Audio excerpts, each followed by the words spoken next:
Citoyens, citoyennes, sujets, sujettes, bonjour et bienvenue dans cette nouvelle émission du Cercle Richelieu. Et aujourd'hui, nous allons revenir sur l'histoire du royalisme. Vous le savez, si vous nous suivez régulièrement, nous préparons actuellement un livre sur l'évolution de l'idéologie entourant la royauté française, de Clovis à aujourd'hui, et nous allons justement en profiter pour parler des commencements de la royauté française, ou royauté franque, comme on l'appelle à ses débuts. Selon Grégoire de Tours, un chroniqueur du Moyen-Âge, les Francs auraient institué une royauté à partir du début du 5e siècle, après avoir plus ou moins définitivement franchi le Rhin et s'être installé en territoire romain. L'histoire des Francs avait été jusque-là similaire à celle de nombreuses peuplades germaniques qui, durant les premiers siècles de notre ère, étaient perpétuellement en état de migration, sous la pression d'autres peuples venant de l'Est. Mais à cette époque, les guerriers germains se retrouvent pris entre le marteau et l'enclume. D'un côté, les peuples de l'Est les repoussent, et à l'Ouest, ils se heurtent aux limes, les frontières rhénanes de l'Empire romain. Les guerriers germains n'ont alors plus le choix, ils doivent tenter de résister aux peuples en migration qui essaient de s'installer sur leurs terres. On imagine aisément les conciliabules, les réunions qui se tiennent entre clans, entre tribus, entre familles, et c'est ainsi qu'une première ligue germanique se fonde au début du IIIe siècle. Ses membres lui donnèrent le nom de Ligue de tous les hommes, en germain Ala-man. Ils rentrent donc dans l'histoire via un texte romain de 213 qui les appelle Alamanicus, ce qui donne Alaman pour les livres d'histoire et ce qui donnera plus tard allemand. D'abord à vocation défensive, le succès les poussera à entreprendre de nouvelles conquêtes en Germanie avant que leur regard ne se tourne vers ce si riche empire romain. À la même époque, une autre ligue germanique se forme plus au nord, le long du Rhin et de la Germanie inférieure. Il s'agit de la Ligue franque. D'abord constituée des peuples chamaves, chatuers, bructères et saliens, la Ligue comprend aussi les Tongres, déjà installés en Belgique, auxquels contribuent les Sicambres. Ils sont rejoints par la suite par les Ampsivariens, les Tentècres, les Tubantes et les Usipètes. Des monnaies d'or de l'empereur Constantin Ier, émises en 306 après des victoires contre les Francs et les Alamans, portent à l'exergue Francia et Alamania, ce qui semble démontrer à cette époque l'existence d'un pays des Francs que les Romains appellent Francie, et qui distingue nettement du pays voisin des Alamans. Francia n'a alors pas une connotation politique, mais plutôt géographique ou sociologique, comme le Maghreb ou les Balkans au XXIe siècle.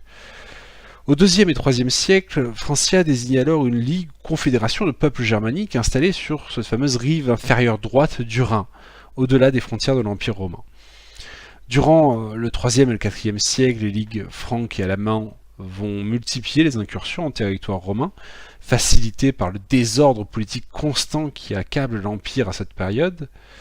Vers 260, le général gaulois Postumus bat une armée franque pillant le territoire impérial. À l'issue de cette victoire, il est d'ailleurs proclamé empereur, mais spécificité de l'usurpateur, pas empereur de Rome, mais empereur de Gaule. Peut-être déjà la marque d'une spécificité culturelle particulière de la Gaule au sein de l'Empire. Pour autant, Galien, le véritable empereur, est trop accaparé par ses combats contre les Alamans, mais aussi par les usurpations successives de ses officiers pour s'attaquer tout de suite à Postumus, qui de plus n'entend pas, lui, marcher sur Rome. Une sorte de pacte de non-agression informelle se met en place entre les deux rivaux. Les efforts de Galien se concentrent sur les Allemands et ceux de Postumus sur les Francs. Il faut bien le dire, ceci ne lui laisse aucun repos. Par terre et par voie maritime, les Francs attaquent les limes de l'Empire des Gaules, ravageant la baie de Somme, le Cotentin, le Morbihan, les basses vallées de la Seine et de la Loire, et même les côtes de la Lusitanie. Ce n'est qu'en 264 que Postumus réussit à mettre fin à ses raids, tant terrestres que maritimes. Mais déjà entre 268 et 269, Postumus est assassiné par un soulèvement parmi ses hommes, après avoir refusé le pillage d'une ville romaine où il s'était rendu pour châtier un officier usurpateur. La mort de Postumus et les luttes de ses successeurs contre les empereurs légitimes de Rome laissent le champ libre aux Francs et aux Alamans, qui reprennent leur pillage en 269. Probus soumet les Alamans en mais ne parvient pas à réduire ni les Francs occidentaux qui occupent la Batavie, ni les Francs transrhénans qui occupent la Toxandrie et les environs de Trèves. En 286, Carausius, un général romain envoyé en Bretagne par l'empereur Maximilien et craignant une disgrâce, se proclame empereur. Et afin d'empêcher Maximien, de réagir, il s'empare de Portus Itius, s'allie aux Francs et les installe sur les embouchures du Rhin afin de contrôler les deux points qui pourraient permettre à Maximien d'envahir la Bretagne. En 287 et 288, Maximien écrase le roi salien Génobo, qui choisit de se soumettre sans combat avec tout son peuple. Maximien accepte sa reddition et installe les Francs saliens en Toxandrie, à l'embouchure du Rhin, derrière le Limès, en Gaule belgique qu'on appelle, d'abord sous le statut de létès, c'est-à-dire peuple soumis à l'autorité impériale, mais ce succès ne lui permet pas de reconquérir la Bretagne pour autant, la flotte romaine ayant probablement été malmenée par une tempête. Constance Chlore termine la reconquête de la Bretagne et ayant eu des problèmes avec quelques Francs, déporte des Chamaves et des Frisons en Gaule dans les pays des Andviens et des Bellovaques. Alors on pourrait continuer comme ça un certain temps. On va simplement dire que durant le IVe siècle, les invasions continuent mais sont toutes repoussées par l'armée romaine. Un nouveau phénomène d'ailleurs apparaît au sein de cette dernière. En effet, les citoyens romains rechignent désormais à s'engager dans l'armée ou simplement à faire leur service militaire. Et pour compenser la baisse des effectifs, les empereurs romains engagent des soldats germains qui intègrent l'armée romaine. Nombreux sont alors les Francs qui s'engagent et certains vont même parvenir aux plus hautes fonctions militaires et politiques. Ce serait à cette période, donc dans le courant du IVe siècle, que les Francs auraient choisi de faire de leur royauté leur système politique. Alors, les historiens globalement ont développé deux modèles de compréhension de ce processus menant à la royauté chez les peuples germaniques, c'est intéressant.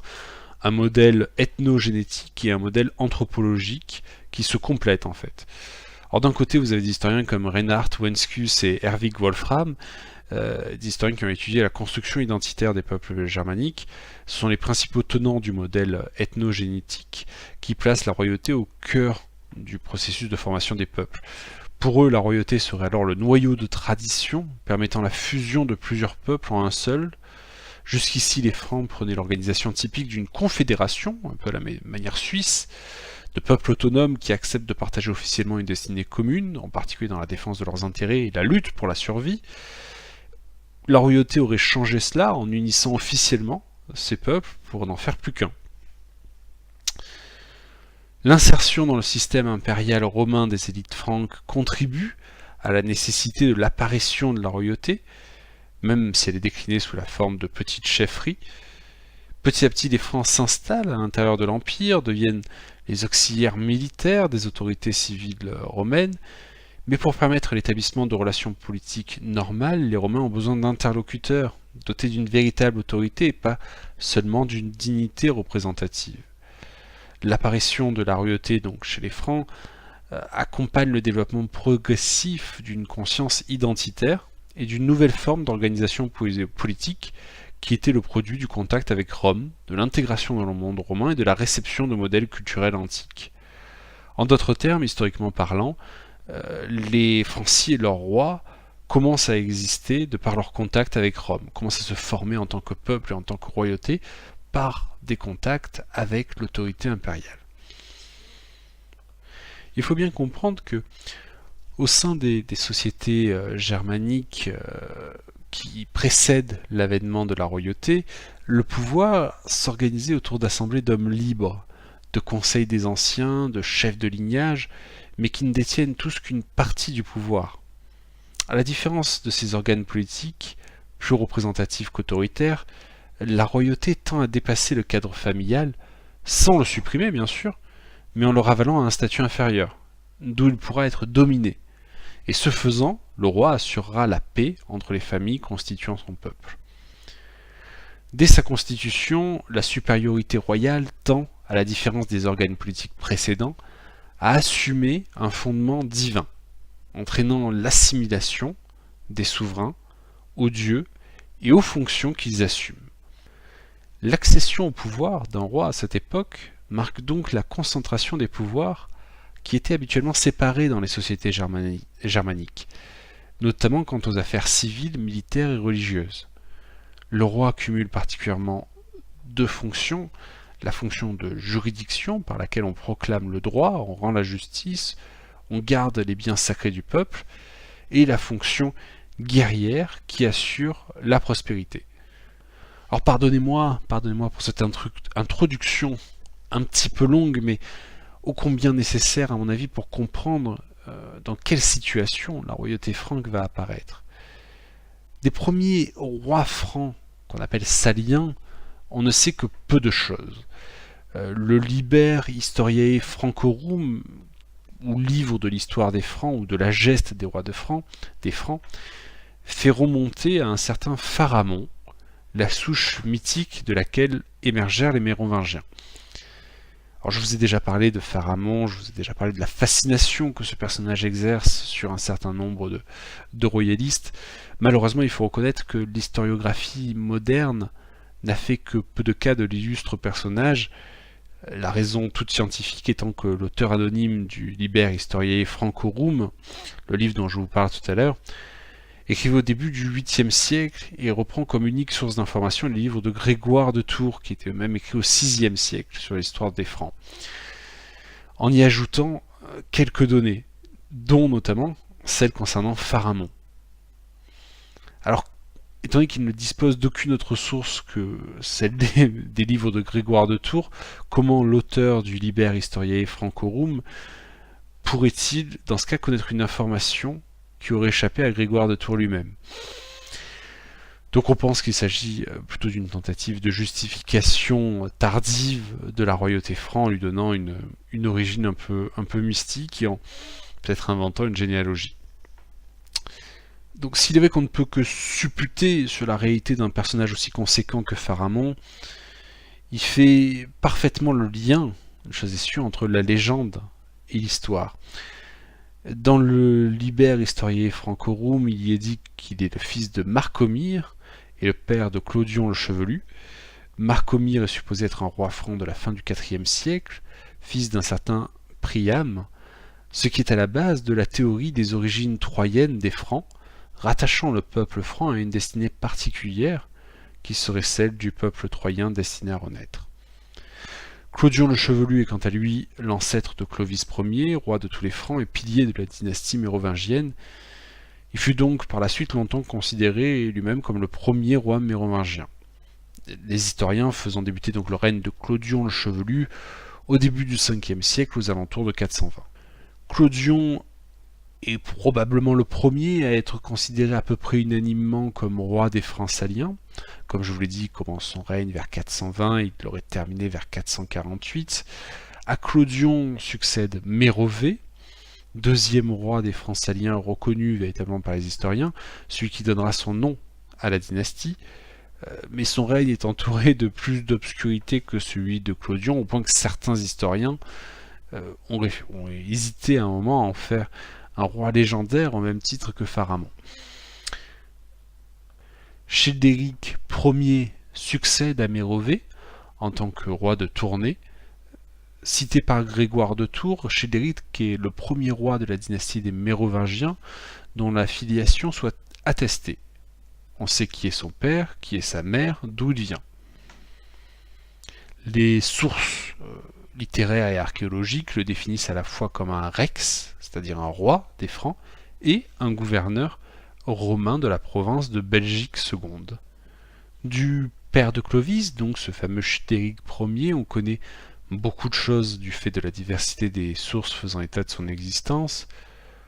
Au fil de ces textes, globalement, on comprend qu'il est un excellent exemple de l'intégration des élites franques dans la hiérarchie romaine, tout en conservant une existence légale en dehors de cette hiérarchie, puisqu'il conserve son titre de rex, roi, francorum des Francs. En fait, cette situation très particulière des rex francorum, des rois des Francs, elle date de la première partie du milieu du 5e siècle après Jésus-Christ, durant laquelle les Francs se sont lancés à l'assaut du nord de la Gaule, Mais c'était oublié qu'il restait encore un général de valeur exceptionnelle à Rome, un certain Aetius. Celui-ci arrête les Francs en 448, mais comprenant qu'il ne peut avec ses maigres forces les écraser, il préfère les intégrer à la société romaine et en faire des auxiliaires de l'armée romaine.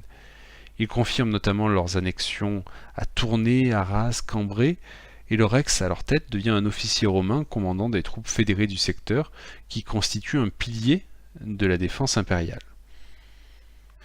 Il existe plusieurs petits royaumes francs dans le nord, celui de Cambrai, celui de Caraquique, et il existe le royaume de Tournai, qui est celui de Childéric, et dont Clovis va hériter. Aetius, le général romain, meurt, probablement victime de la jalousie de l'empereur qu'il sert. L'Empire s'enfonce un peu plus dans le désordre. Néanmoins, la Gaule, joyeux de l'Empire romain d'Occident, continue à tenir plus ou moins sa ligne de défense. Un général nommé Aegidius commande l'armée romaine dans le bassin parisien dans les années 456-464, et un autre militaire, le comte Paul, oui, parce que le principe de comte a émergé à partir de cette époque, est responsable de l'ancien Tractus Armoricanus, c'est-à-dire la marche maritime allant de la Somme à la Loire. Et dans ce joyeux bordel, un nouvel adversaire apparaît, et ce coup-ci au centre du dispositif romain. Il s'agit du royaume wisigoth de Toulouse, qui à partir de Théodoric II devient la principale puissance militaire d'Europe occidentale. Euric, le frère de Théodoric et son successeur, le transforme même en État indépendant à partir de 466, rompant le traditionnel fédus, liant le peuple fédéré à l'Empire romain. Euric entame une politique de conquête qui détruit le peu de ce qui reste de l'Empire romain d'Occident. Pourtant, Aegidius et les Francs font front commun contre cette nouvelle menace et parviennent à remporter quelques succès contre les Saxons et les Wisigoths sur la Loire en 463-464 et lors de la bataille d'Orléans. Tout est remis en question en 464 à la mort d'Aegidius. Le grand général est alors remplacé par son fils Syagrius, qui va préférer se rapprocher d'Euric et des Wisigoths, faisant ainsi peser une lourde menace sur les royaumes francs. D'autant que les conquêtes et les victoires se multiplient pour Euric et ses Wisigoths. Tours, Loches et Amboise sont prises en 470, une armée romaine de secours est battue à Arles en 471, mettant fin à toute espérance de victoire romaine à moyen terme. En 475, Paris ouvre ses portes à Childéric, toujours dépositaire d'une part de la légitimité romaine, mais à la même période, Clermont-Ferrand est prise par les Wisigoths après un long siège. De toutes ces batailles et ces territoires perdus, il ne reste bientôt qu'une enclave romaine dans le nord de la Gaule, sans lien direct avec les vestiges de l'Empire, qui demeure en Italie, ce qui amène le nouvel empereur Julius Nepo à reconnaître l'indépendance de l'Aquitaine contre l'évacuation de la Provence, et entraînera de la part d'Odoacre des revendications territoriales en Italie qui aboutiront à la déposition du dernier empereur romain d'Occident l'année suivante. Syagrius refuse alors de reconnaître Odoacre, qui pourtant ne revendique pas le titre impérial qu'il reconnaît à l'empereur d'Orient. Syagrius se tourne vers Euric, quand Childéric fait au contraire alliance avec Odoacre. En 481, Childéric meurt et son pouvoir passe donc à son fils, le jeune Clovis, qui reprend ses droits et sa lutte contre le romain Syagrius et les royaumes wisigoths. Il va réussir à asseoir son autorité et va formuler les fondements de l'idéologie royale sur lesquels vont s'appuyer les rois de France pendant plus d'un millénaire. C'est en 481, donc à la mort de Childéric, que Clovis fait son entrée dans l'histoire en prenant la suite de son père. De son enfance et de la formation qu'il a reçue, on ne peut là encore que supputer quelques éléments. Issu de l'aristocratie guerrière d'un peuple reconnu pour ses qualités de combattant, sa formation a sans ombre d'un doute laissé une vaste place aux exercices militaires. Rappelons que le nom de Clovis peut se traduire du germain par la formule « illustre au combat ». Il fut donc probablement instruit militairement selon les coutumes de son peuple et non selon les normes romaines, bien qu'il dût connaître ces dernières. Après tout, Childéric, son père, était un général romain. L'éducation de Clovis ne se limita probablement pas à l'apprentissage de l'art de la guerre et de la culture franque, Tout indique qu'il fut probablement de cette première génération de jeunes princes germains à étudier la culture latine, celle de la grande majorité du peuple qui résidait alors en Gaule. Dans le contexte dans lequel il grandit, il se doit absolument de maîtriser autant les langues germaines que le latin, langue séculaire des élites gallo-romaines. Il est donc dès son enfance habitué à considérer avec un certain pragmatisme ce que chaque tradition franco-romaine peut apporter de meilleur à l'établissement d'un royaume. Il est prêt à prendre le pouvoir et à suivre sa fabuleuse destinée, mais il est désespérément seul face à la puissance des Wisigoths. Beaucoup d'obstacles se dressent devant lui, les vestiges de l'Empire romain mené par Syagrius en premier, les royaumes barbares ensuite. Il a donc besoin d'alliés. Ceci, il va les trouver en réunissant son peuple, les Francs, mais aussi en s'entourant des élites romanisées et du clergé chrétien qui trouvera en lui son défenseur. Chose plus remarquable encore, il va user de chaque élément de légitimité qu'il peut tirer de ces différentes facettes de son pouvoir pour ériger une doctrine les réunissant et justifiant sa royauté. Bien, nous allons en rester là pour cette émission. Je vous parlerai dans une prochaine émission de la mise en place réellement de cette doctrine. Dans cette première émission, je vous ai parlé de l'établissement des Francs en Gaule et de cet enchaînement de rois et de décisions politiques qui ont mené Clovis à atteindre le pouvoir. Je vous dis à très bientôt et je vous remercie de nous avoir écoutés. Devenez royaliste et passez une bonne soirée.